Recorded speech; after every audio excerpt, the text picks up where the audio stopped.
నమస్కారం. తాడేపల్లిగూడెం పట్టణం 1వ వార్డు గణేష్ నగర్ లో గల ఇండోర్ స్టేడియంను శాసనసభ్యులు బొలిశెట్టి శ్రీనివాస్ శుక్రవారం సందర్శించారు.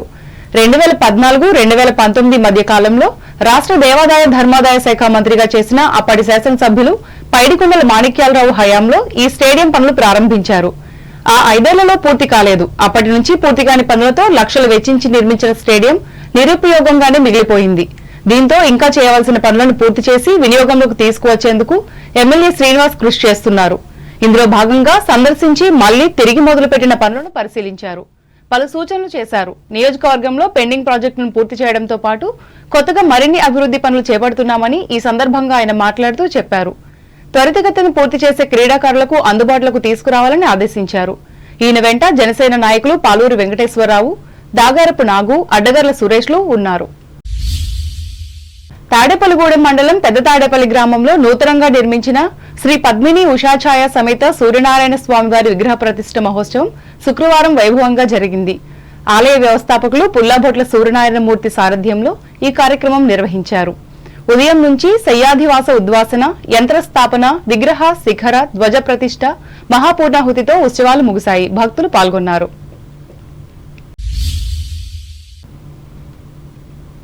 అంబేద్కర్ కోనసీమ జిల్లా వార్తలు. నవనరసింహ క్షేత్రాల్లో ఒకటైన అంతర్వేది శ్రీ లక్ష్మీ నరసింహస్వామివారి ఆలయంలో అపురూప ఘట్టం ఆవిష్కృతం కానుంది. శుక్రవారం రాత్రి 12:55 ఆరుద్ర నక్షత్రయుక్త వృశ్చిక లగ్నమందు స్వామివారి కళ్యాణం అంగరంగ వైభవంగా జరగనుంది. ఈ నేపథ్యంలో దారులన్నీ అంతర్వేది వైపుకు దారితీస్తున్నాయి. రాష్ట్రంలోనే అతిపెద్ద నోటిఫైడ్ ఫెస్టివల్ గా చేపట్టే ఈ నరసన్న కళ్యాణానికి ప్రభుత్వం అన్ని ఏర్పాట్లు చేసింది. మహాపుణ్య పురుషుడు వశిష్ఠ మహర్షి స్వయంగా పిలిస్తే పలికే దైవంగా భావించే అంతర్వేది శ్రీ లక్ష్మీ నరసింహస్వామి కళ్యాణం మహాద్భుతంగా, చారిత్రాత్మకంగా, సాంస్కృతికంగా ఎంతో ప్రాముఖ్యాన్ని పొందింది. వైకానస ఆగమ శాస్త్రం ప్రకారం శ్రీదేవి భూదేవి అమ్మవార్లతో జరిగే కళ్యాణం రమణీయమై కలకాలం చెరగని ముద్ర వేస్తుంది. ఈ నేపథ్యంలో శుక్రవారం సాయంత్రం 4 గంటలకు పంచముఖ ఆంజనేయ స్వామి వాహనంపై, అనంతరం కంచుగరుడ వాహనంపై గ్రామోత్సవం నిర్వహించారు. ఎదురు సన్నాహంతో కళ్యాణ క్రతువు ప్రారంభమవుతుంది. పశ్చిమ గోదావరి జిల్లా మొగల్తూరు గ్రామానికి చెందిన ఆలయ చైర్మన్ రాజా కలిదిండి రామ్ గోపాల్ రాజబహదూర్ వరుడు తరపున అర్చక స్వాముల బృందం వధువు తరపున ఉండి ఎదుర్కోలు కార్యక్రమం ముగించారు. ఆలయానికి అభిముఖంగా ఉన్న 4 కాల మండపంపై నిర్వహించే కళ్యాణ ప్రాంతమంతా సర్వాంగ సుందరంగా అలంకరించారు. కళ్యాణం తిలకించేందుకు వచ్చే భక్తుల రద్దీకి అనుగుణంగా పకడ్బందీ భద్రతా ఏర్పాట్లు చేశారు. సుమారు 1300 మంది పోలీస్ సిబ్బందితో అంబేద్కర్ కోనసీమ జిల్లా ఎస్పీ కృష్ణారావు ఆధ్వర్యంలో 2 అడిషనల్ ఎస్పీల సారథ్యంలో భద్రతను పర్యవేక్షిస్తున్నారు. పోలీస్ అవుట్ పోస్టులతో అనుసంధానం చేసిన కంట్రోల్ రూమ్ లో నిరంతరం భక్తులకు సేవలందిస్తున్నారు. అల్లవరం మండలం వాడలరేవుల నుండి గజమాల యాత్ర చేశారు. పాసర్లపూడి, జగ్గన్నపేట, రాజోలు, మలికీపురం మీదుగా గజమాలతో అంతర్వేది చేరుకుని ఆలయం వద్ద ఉన్న ఆలయ నిర్మాత కొప్పనాతి కృష్ణమ విగ్రహానికి అలంకరించారు.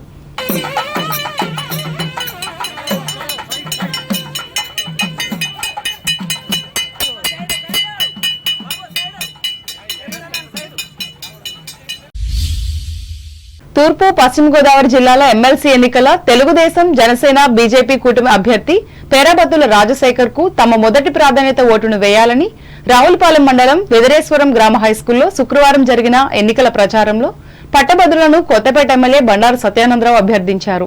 వెదరేశ్వరం గ్రామంలో జరిగిన పట్టభద్రుల ఎమ్మెల్సీ ఎన్నికల ప్రచార కార్యక్రమంలో ఎమ్మెల్యే బండారు సత్యానందరావు, రాష్ట్ర వెల్మ కార్పొరేషన్ చైర్మన్, నియోజకవర్గ ఎమ్మెల్సీ ఎన్నికల పరిశీలకులు పోలుపర్తి వెంకట గణేష్ కుమార్ పాల్గొన్నారు. ఈ సందర్భంగా బండారు మాట్లాడుతూ పట్టభద్రుల సమస్యల పట్ల అవగాహనతో పాటు సేవాగుణం ఉన్న వ్యక్తి పేరాబత్తుల రాజశేఖర్, పట్టభద్రుల సమస్యలపై తన గళాన్ని శాసనమండలంలో వినిపించే రాజశేఖర్ ను అత్యధిక మెజారిటీ తమ మొదటి ప్రాధాన్యత ఓటును వేసి గెలిపించాలని కోరారు. ఈ కార్యక్రమంలో నియోజకవర్గ పరిశీలకులు వాసిరెడ్డి రాంబాబు, గుత్తుల పటాభి రామారావులు పాల్గొన్నారు.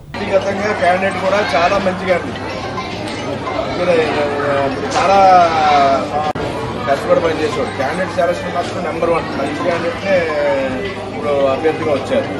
ఎందుకంటే నాకు వ్యక్తిగతంగా తెలుసు కాబట్టి నేను భరోసాగా చెప్పగలుగుతున్నాను. క్యాండిడేట్ కూడా చాలా మంచి క్యాండిడేట్ అని అందరూ సహకరించాలి. మీ కుటుంబంలో కూడా ఉంటారు ఇంకా చదువుకున్న వాళ్ళు, మీ యొక్క బంధువులు, కుటుంబ సభ్యులు చాలా మంది ఉంటారు. మీ కొలీగ్స్ ఇంకా ఎవరైనా ఉన్నా కూడా చెప్పి మీరు అందరూ సహకరించాలి. ఏలూరు జిల్లా వార్తలు. ఉభయ గోదావరి జిల్లాల పట్టభద్రుల శాసనమండలి నియోజకవర్గానికి జరగనున్న ఎన్నికల్లో భాగంగా శుక్రవారం 18 నామినేషన్లు దాఖలయ్యాయి. నామినేషన్ల చివరి తేదీ ఈ నెల 10వ తేదీ కాగా 8, 9 సెలవు దినాలు కావడంతో ఈ రోజు నామినేషన్లు ఊపందుకున్నాయి. అభ్యర్థులు తమ నామినేషన్ పత్రాలను జిల్లా కలెక్టర్, ఎన్నికల అధికారి కె వెట్రిసెల్వికి అందజేశారు. ఇప్పటి వరకు 23 నామినేషన్లు దాఖలు అయ్యాయి. ఇదిలా ఉండగా ఈ నెల 10వ తేదీన కూటమి అభ్యర్థి పేరాబత్తుల రాజశేఖర్ నామినేషన్ దాఖలు చేయనున్నారు.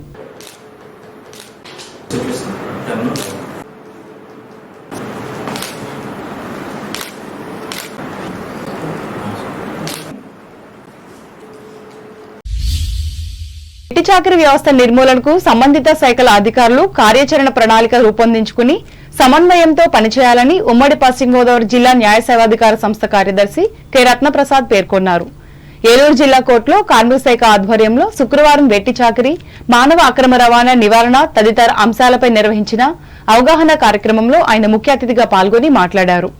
వెట్టి చాకిరీ చేయించే వారిపై చర్యలు తీసుకుంటామని హెచ్చరించారు. అలాగే మానవ అక్రమ రవాణా నివారణకు అనేక చట్టాలు ఉన్నాయని అన్నారు. రవాణా చేసే వారిపై క్రిమినల్ కేసులు నమోదు చేస్తామని హెచ్చరించారు.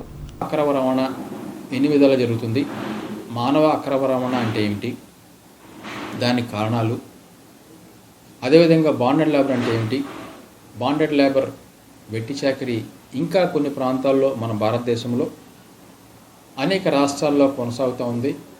మన జిల్లాలో వెట్టి చాకిరీ అనేది తక్కువ కనిపిస్తున్న అనేక ప్రాంతాల్లో వెట్టి చాకిరీ వ్యవస్థ నడుస్తున్నట్టు మనం గమనిస్తూ ఉన్నాం. కనుక దాని నిర్మూలనకి, వెట్టి చాకిరీ నిర్మూలనకి కార్యాచరణ ఎలా ఉండాలి, కంప్లైంట్ ఎవరికి ఇవ్వాలి, ఆ యొక్క స్టాండర్డ్ ఆపరేటింగ్ ప్రొసీజర్ ఏంటి, ఎవరికి ఇవ్వాలనే దాని మీద కూడా వీళ్ళకి అవేర్నెస్ ప్రోగ్రామ్ కల్పించడం జరిగింది.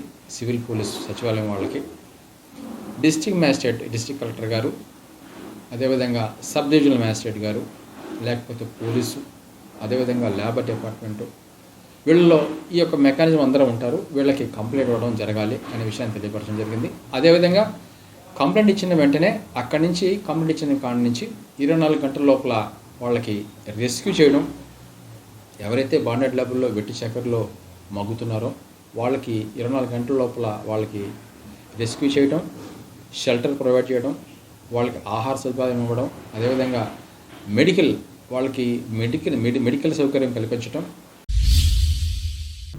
వార్తలు ముగించే ముందు ముఖ్యాంశాలు మరోసారి. పశ్చిమ గోదావరి జిల్లాలో దశల వారీగా ప్లాస్టిక్ ను నిషేధించాలి, భీమవరంలో ప్రభుత్వ యంత్రాంగాన్ని ఆదేశించిన కలెక్టర్ నాగరాణి. తణుకులో ఘనంగా స్వాతంత్ర సమరయోధులు నరసింహారావు జయంతి వేడుకలు, విగ్రహానికి పూలమాలలు వేసి నివాళులు అర్పించిన ప్రముఖులు, సామాజికవేత్త డివివిఎస్ వర్మకు సన్మానం.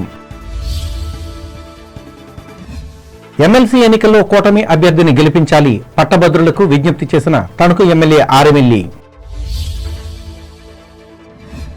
దువ్వ సూర్య దేవాలయం దోషులను కఠినంగా శిక్షించాలి డిమాండ్ చేసిన బీజేపీ రాష్ట్ర నేత గారపాటి.